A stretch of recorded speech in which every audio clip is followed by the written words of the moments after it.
That's on average 900 black babies are aborted. They're ripped apart inside their mother's wombs. So I would agree with you. That could be labeled white supremacy, or we could just label it murder. And it should never be happening. So if you want to talk about white supremacy and the abortion movement, you should really analyze that in your human rights groups that you run as you collect donations from people with your nonprofit. Because I think that is something extremely important to talk about, is the right for those black babies to have lives as American citizens, the right for them to be born, the right for them to be given a chance to live as free Americans instead of murder. You think this is funny, Ms. Spitalnik? Is this funny to you?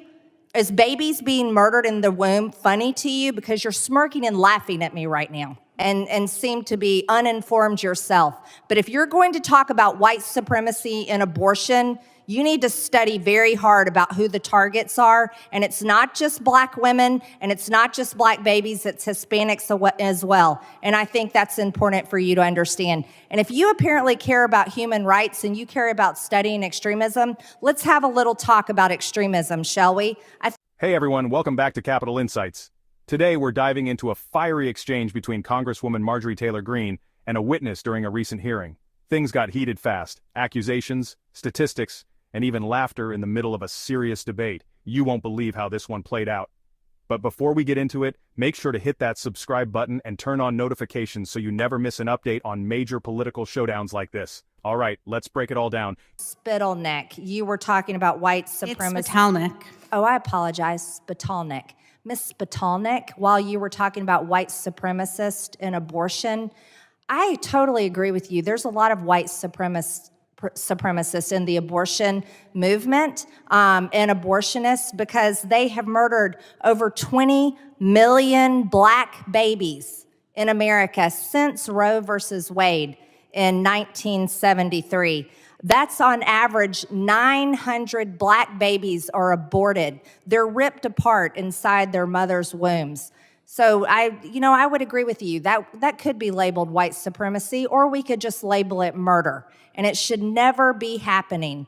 So if you want to talk about white supremacy and the abortion movement, you should really analyze that in your human rights groups that you run as you collect donations from people with your nonprofit.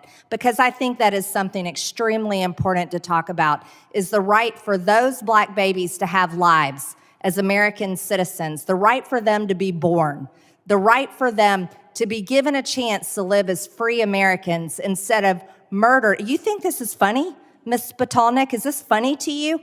Is babies being murdered in the womb funny to you? Because you're smirking and laughing at me right now. What's not funny are the black people and Hispanic people and Jewish people and Muslim people who have been murdered in synagogue, in church, in supermarkets, in mosques by white supremacists. Are you aware that all colored people are murdered? That is a fact, that every single color person has been murdered. That's not unusual. It's not just that people of color are murdered. White people are murdered too. Murder is not just for minorities. That may be a shock to you, because you seem to dive deeply into all kinds of misinformation. I think that's important, because that's what this hearing is all about.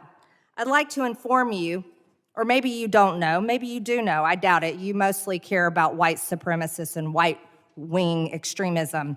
But there's quite a pattern of left-wing violent protests on college campuses today. Ms. Gaines here was a victim of it.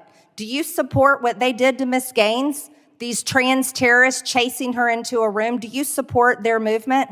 I am absolutely sorry that Ms. Gaines felt threatened and unsafe while she was on a college campus, and that's not acceptable.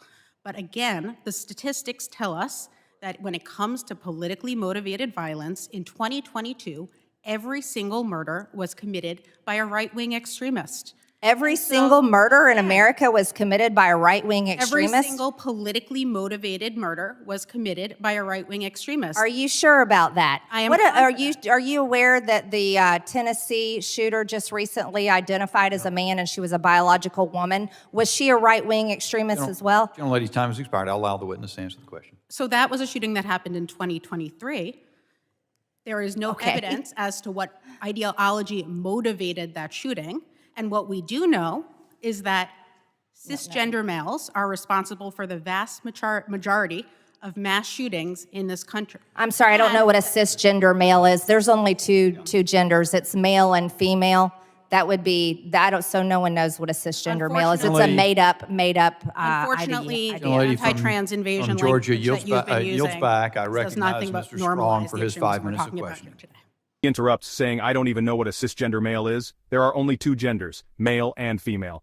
At this moment, it's clear. This debate isn't just about political violence anymore. It's now a full-blown culture war clash, and that's where things wrapped up. Greene refusing the term cisgender, the witness sticking to her stats, and the entire exchange making headlines. Now, no matter where you stand on this debate, one thing's for sure, it's moments like these that shape the national conversation. So, what do you think? Was Greene right to push back? Or did the witness make a stronger argument?